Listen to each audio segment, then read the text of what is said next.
Good morning and welcome back to my another mini vlog. এয়া ৰাতিপুৱা গৈ আছোঁ মই দোকান।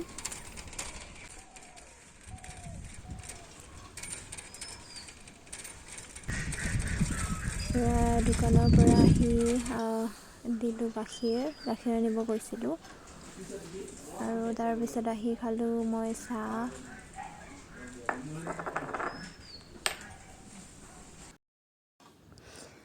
এয়া দেউতাক দিলোঁ চশমা। তাৰপিছত আহিলোঁ ঘৰৰ পিছফালে। এয়া হৈছে আমাৰ ঘৰৰ পিছফালখন। তাৰপিছতে মায়ে কাটি আছে পানীলাও। আকৌ আহিলোঁ ছাদত ধান ৰ'দ দিবৰ কাৰণে। এয়া ধান মেলি দি আছোঁ।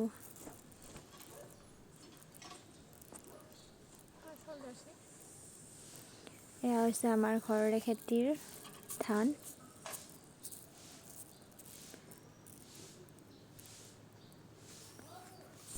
আৰু এইফালে আমাৰ ধান মেলি দিয়া হৈ গ'ল। লগ পাম অন্য এটা মিনি ব্লগত। তেতিয়ালৈ বাই বাই।